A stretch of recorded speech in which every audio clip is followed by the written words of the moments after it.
Honourable national president Shri JP Nadda ji, Bharatiya Janata party, उनका उद्बोधन के लिए, हमारा मार्गदर्शन के लिए।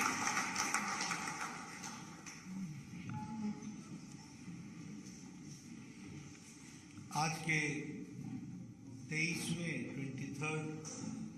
कारगिल विजय दिवस के अवसर पर मंच पर विराजमान भारत के रक्षा राज्य मंत्री हमारे श्री अजय भट्ट जी, हमारे भारतीय जनता पार्टी के राष्ट्रीय महामंत्री और राज्यसभा में मेरे साथी श्री अरुण सिंह जी, जो बीजेपी हेडक्वार्टर्स के जनरल सेक्रेटरी भी हैं और पार्टी के भी जनरल सेक्रेटरी हैं, मेजर जनरल मुनिंद्र श्रीवास्तव जी, जो हमारे हेडक्वार्टर्स के भी इंचार्ज हैं और हमारे वरिष्ठ सहयोगी हैं, और हमारे सभी वीर वीरांगनाएं बहनें, यहाँ उपस्थित वॉर वेटरन्स और उनके परिवार के सभी सदस्यगण, हमारे सभी डेकोरेटेड सोल्जर्स और हमारे बड़े डिस्टिंग्विश्ड ऑफिसर्स, हमारे वरिष्ठ साथी सहयोगी वरिष्ठ जो हमसे उम्र में बड़े हैं, शेखर जी,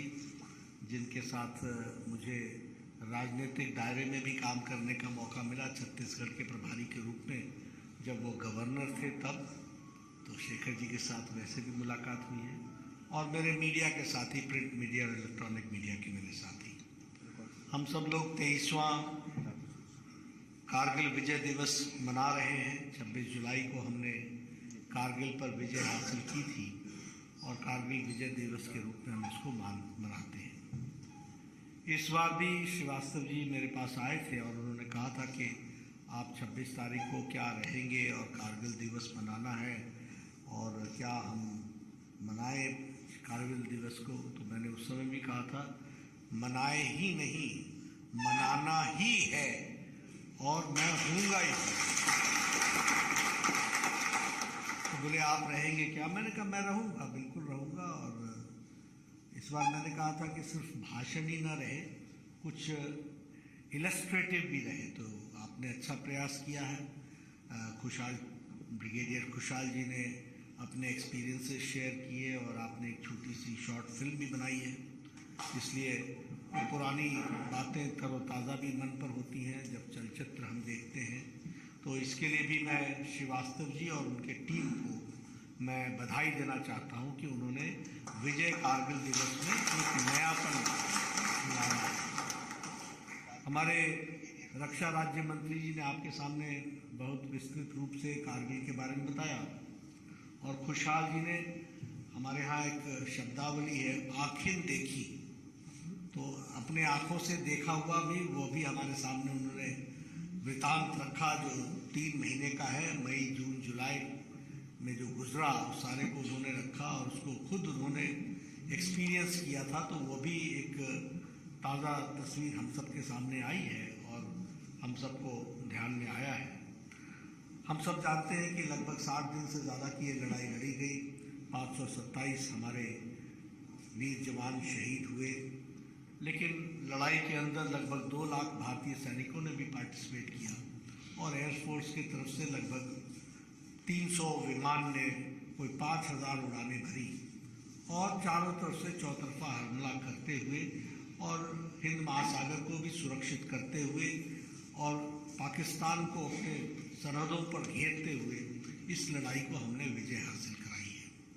इसके लिए आज के दिन संतोष का विषय भी है, खुशी भी है कि हमने कारगिल दिवस के विजय दिवस को मना के रूप में मनाते हैं। तो हम उस वीर गाथा को याद करते हुए आज के दिन को हम याद करते हैं। अब इसमें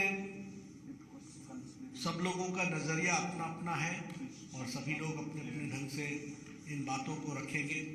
मेरी समझ फौज की डिटेल्स के बारे में कम है, लेकिन जो मैं जानता हूँ उससे मैं एक बात कह सकता हूँ कि इंडियन आर्मी का हार्डवेयर भी बड़ा स्ट्रॉन्ग है और सॉफ्टवेयर भी बड़ा स्ट्रॉन्ग है। हम वीरता में भी कम नहीं है और स्किल्स में भी कम नहीं है, और इसलिए फौज का एक अल्टीमेट स्ट्रेंथ होती है, लेकिन स्ट्रेंथ के बीच में एक इटर्नल स्ट्रेंथ होती है, और जो इटर्नल स्ट्रेंथ होती है वो कंपेरेबल नहीं होती है, वो इमोशन से जुड़ी होती है। उसमें भारत के फौज का कोई मुकाबला नहीं कर सकता है। ये दिस आई कैन से, ये मैं निश्चित रूप से कह सकता हूं। मुझे फौज के परिवारों के साथ मेरे रिश्तेदार भी बहुत हैं, लेकिन बहुत मिलने का अवसर मिलता रहा है, और हम दुनिया के भी फौज के तौर तरीकों को हम जानते हैं। फाइटिंग फॉर वंस नेशन, इसका जो जज्बा है, ये जो भारत में है, ये शायद ही किसी फौज में देखने को मिलती है।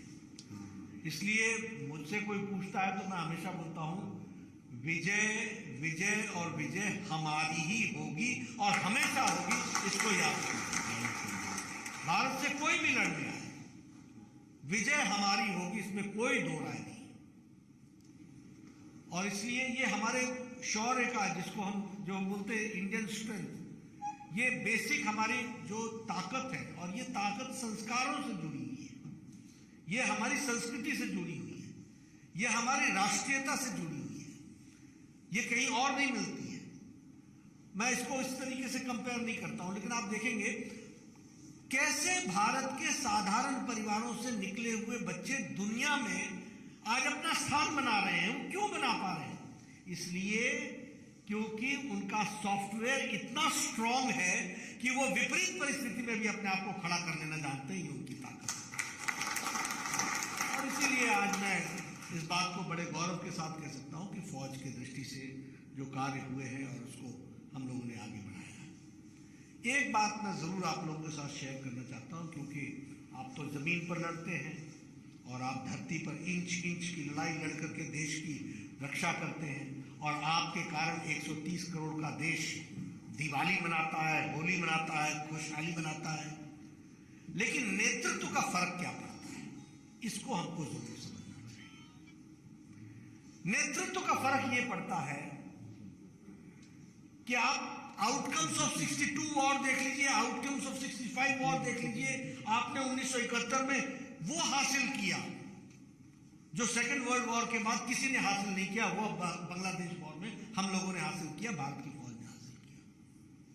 लेकिन प्राइड और प्राउड, लीडरशिप से सोल्जर तक का जोड़ने का काम ये अगर किया है तो अटल बिहारी वाजपेयी और श्रीमान नरेंद्र मोदी ने किया है। ये मैं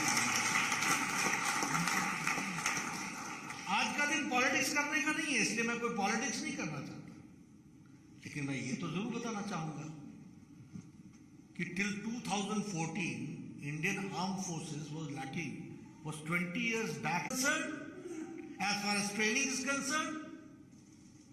तो देश का नेतृत्व क्या कर रहा था 2014? सोया हुआ था। आपके पास एम्युनिशन की कमी, आपके पास अपडेटेड एम्युनिशन की कमी, आपके पास बुलेट प्रूफ जैकेट्स की कमी, आपके पास हर तरीके की कमी। और देखिए कितना फर्क पड़ता है। बिल क्लिंटन ने प्राइम मिनिस्टर को ऑन रिकॉर्ड बुलाया कि आओ, नवाज शरीफ आ चुके हैं, आप भी आ जाओ, हम आपका समझौता कराते हैं। और भारत के प्रधानमंत्री ने, पहली बार आजाद भारत में कोई प्रधानमंत्री हुआ जिसने कहा हमारे देश के फौजी बॉर्डर पर लड़ रहे हैं, कारगिल में लड़ रहे हैं, जब तक मैं एक एक इंच की भूमि वापस नहीं लूंगा मैं कोई किसी से बात करने नहीं आऊंगा। This is leadership, this is leadership of the which represents. On record है पार्लियामेंट में, एक डिफेंस मिनिस्टर ने यह कहा है कि हम इंफ्रास्ट्रक्चर चाइनीज बॉर्डर पर इसलिए नहीं बना रहे हैं क्योंकि चाइना नाराज हो जाएगा। It is on record. यह भी लीडरशिप इस देश ने देखी है, यह भी इस लीडरशिप में देखी है। I do not want to take risk, इसलिए मैं कोई स्कैम में नहीं फंसना चाहता, इसलिए मैं परचेजेस नहीं कर रहा हूं। ये defence, this is on record.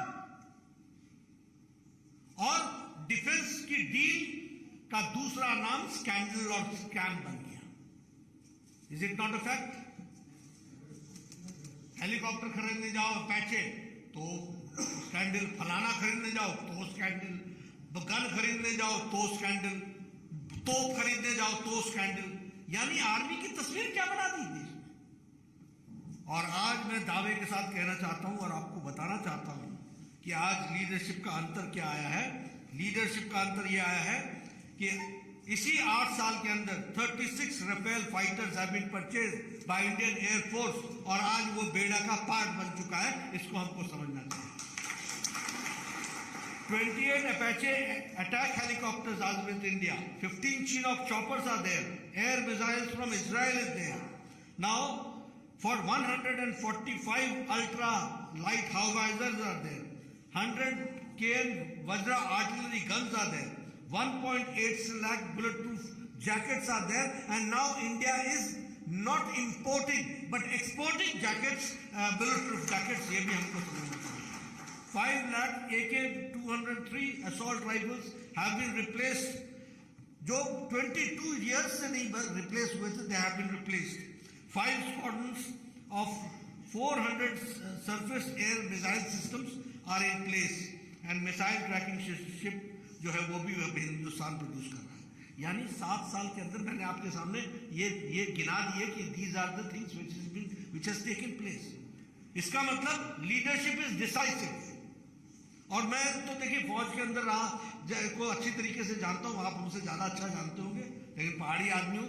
मैं पूछता था अपने भाइयों से, भैया क्या बात होती है, पाकिस्तान गोली चला रहा होता और आप जवाब नहीं देते, कहते क्या करें, पुंछ में, रजौरी में, विदर्भ में वहां पर गोली चलती है बॉर्डर पर, हम रिपोर्ट करते हैं नगरोटा को, नगरोटा रिपोर्ट करता है चंडी मंदिर को, चंडी मंदिर रिपोर्ट करता है वेस्टर्न कमांड को, चंडी मंदिर रिपोर्ट करता है दिल्ली को, दिल्ली हेडक्वार्टर बोलता है wait and watch, wait and watch, तब तक नई फायरिंग हो जाती है।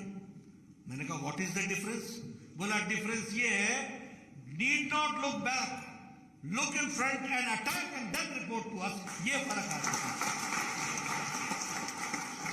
आज आपको चंडी मंदिर और नगरोटा को रिपोर्ट नहीं करना पड़ता है, पुंछ में अगर फायरिंग हुई है तो जवाब दो और जवाब का मैं क्या हासिल किया ये रिपोर्ट हमको करो। ये फर्क आ गया है। इस फर्क को हमको समझना पड़ेगा। लीडरशिप की ताकत देखिए आप। उरी की घटना घटी, उरी की घटना के बाद हमारा नेशनल कॉन्फ्रेंस था और नेशनल कॉन्फ्रेंस हमारी राष्ट्रीय एग्जीक्यूटिव मीटिंग थी कैलीकट में, केरल में कैलीकट में। और कैलीकट के समुद्र के किनारे प्रधानमंत्री मोदी जी ने उसकी जिक्र किया और उन्होंने जिक्र करते हुए किया कि आपने गलती जो की है, भारत चुप नहीं बैठेगा। ये उन्होंने, ये वाक्य है उनके कि भारत चुप नहीं बैठेगा, समय का इंतजार करो। उस समय भी हमारे विरोधियों ने कहा था समय का कितना इंतजार करेंगे। और आपको मालूम है कि भागवत दिल्ली लौटे थे और उसके कुछ दिन बाद सर्जिकल स्ट्राइक हुई और पहली बार पाकिस्तान को पाकिस्तान की भाषा में समझा दिया गया। इसको हमको समझना घटी है। और ये भी आपको याद करना चाहिए कि आप जैसे वीर जिन लोगों ने देश की सेवा के लिए किया, उससे सर्टिफिकेट मांगने का काम हमारे विपक्ष ने किया। हमको सर्टिफिकेट दो कि तुमने मारा कि नहीं मारा, सर्जिकल स्ट्राइक की कि नहीं की। देश के आर्मी के मोराल को प्रेस कॉन्फ्रेंस डिफेंस मिनिस्टर ने नहीं की थी, प्रेस कॉन्फ्रेंस को मोदी जी ने नहीं ली थी, प्रेस कॉन्फ्रेंस उस समय के आर्मी के जनरल ने ली थी। And he said that at this hour we attacked, there was a surgical attack और ये हुआ है। लेकिन लीडरशिप का चेंज का अंतर हमको समझना चाहिए। पुलवामा की घटना घटी, आप पुलवामा की घटना के बाद आप YouTube पर जाकर के आज भी आप देखिए प्रधानमंत्री जी का फर्स्ट रिस्पॉन्स। प्रधानमंत्री जी ने कहा तुमने बहुत बड़ी गलती कर दी है। सीधी क्लैरिटी ऑफ द स्टेटमेंट। कोई प्रधानमंत्री देश की तरफ से पाकिस्तान को स्पष्ट बता रहा है तुमने बहुत बड़ी गलती कर दी है, इसका खमियाजा तुमको भुगतना पड़ेगा, इंतजार करो। और आपको मालूम है फिर एयर स्ट्राइक हुई, और उस एयर स्ट्राइक में और हमारे नेता फिर से सर्टिफिकेट मांगते फिर। ये डिसाइसिव लीडरशिप का जो हम लोगों ने तरीका देखा है, उसको भी हम जरूर ये कहना चाहेंगे कि हमें समझना चाहिए। बहुत सी बातें मैं इस बारे में चर्चा कर सकता हूं। आप देखिए, अब ये जो नेशनल वॉर मेमोरियल बनने की बात थी, कॉन्सेप्ट वॉज इन 1960, 1960 का कॉन्सेप्ट था। 2006 में UPA made a committee, United हमारी जो यूपीए की सरकार है उसने इसके लिए कमिटी बनाई। 2000 से 2000 के बीच में ये इस कमेटी के द्वारा डिजाइन ही नहीं बना पाए 2014 तक, और 2014 में मोदी जी जब आए तो उन्होंने इसके लिए फिर से काम शुरू किया, मेमोरियल का काम शुरू हुआ। कैबिनेट ने इसको 2015 में अप्रूव किया, 500 करोड़ रुपीस का मेमोरियल बनने का। 2017 में डिजाइन अनाउंस हुआ, और 2019 में दिल्ली में नेशनल वॉर मेमोरियल बना करके दिया। This is commitment, this is commitment. 1960, 2006 committee बना रहे हो, कमेटी पे कमेटी बना रहे हो। इसलिए मैं एक ही बात कहना चाहता हूं, फौज भी भारत की रहेगी, परिस्थितियां भी आती रहेंगी, लड़ाइयां भी लड़ने के लिए हम तैयार रहेंगे, लेकिन देश की लीडरशिप की तरफ से हम एश्योर कर सकते हैं कि अगर हमारा जवान वहां खड़ा है, आज तक कोई प्रधानमंत्री रहा जिसने दिवाली और होली कभी बॉर्डर पर बनाई हो? हमारे प्रधानमंत्री जी ने हर खुशी उनके साथ शेयर की है। सिर्फ देश में संदेश गया कि दिवाली जो हम घर पे आज मना रहे हैं, ये इसलिए मना रहे हैं कि हमारे लाखों फौजी बॉर्डर पर खड़े हैं और वो हमारी रक्षा कर रहे हैं। इस काल में तो ये संदेश को हमको समझना चाहिए, इसको हमको ध्यान में रख करके चलना चाहिए, और आगे की जिस तरीके की परिस्थिति बनती है उसमें भारतीय जनता पार्टी की तरफ से मैं आपको जरूर इस बात को कमिट करना चाहूँगा कि आपकी जो ताकत है उसको हम संजो करके देश की रक्षा के लिए कटिबद्ध रहेंगे, उसको आगे बढ़ाने के में हम प्रयासरत रहेंगे। और आज जब हम उन शहीदों को याद करते हैं जिन्होंने शहादत दी, और जिन्होंने, अब उनकी भी एक एक कहानी अगर आप सुने तो कोई भी ऐसा नहीं है जो कहीं जिसकी शहादत बाय मिस्टेक हो गई है। वो शौर्यता के साथ लड़ता हुआ उसने देश के लिए अपने आप को आहूत किया है। ये उनकी शौर्यता को हमको समझना चाहिए। इसलिए मैं आज जहां उन लोगों को आप सब की ओर से, अपनी ओर से, अपनी पार्टी के करोड़ों कार्यकर्ताओं की तरफ से उनको नमन करता हूं, उनको याद करता हूं, वहीं इस बात का भी आपको विश्वास दिलाना चाहता हूं कि हमारी पार्टी भारत के रक्षकों के प्रति हमेशा कटिबद्ध रहेगी, समर्पित रहेगी, और भारत की रक्षा के लिए दिन रात काम करने वाले हमारे जो फौजी भाई हैं उनके साथ कंधे से कंधा मिला करके हम इस कार्य को आगे बढ़ाने में कभी भी कसर नहीं छोड़ेंगे, कोई भी कसर नहीं छोड़ेंगे। और भारत का फौजी आज सुरक्षित और इस गौरव के साथ सरहद पर जा सकता है कि उनके नेता ईमानदारी से उनके साथ खड़े हैं और देश की रक्षा करते हैं। आपने मेरी बात सुनी, आपका बहुत बहुत धन्यवाद, और आप सब लोग इसी जोश के साथ लगे रहे, यही मेरा आपसे निवेदन है। बहुत बहुत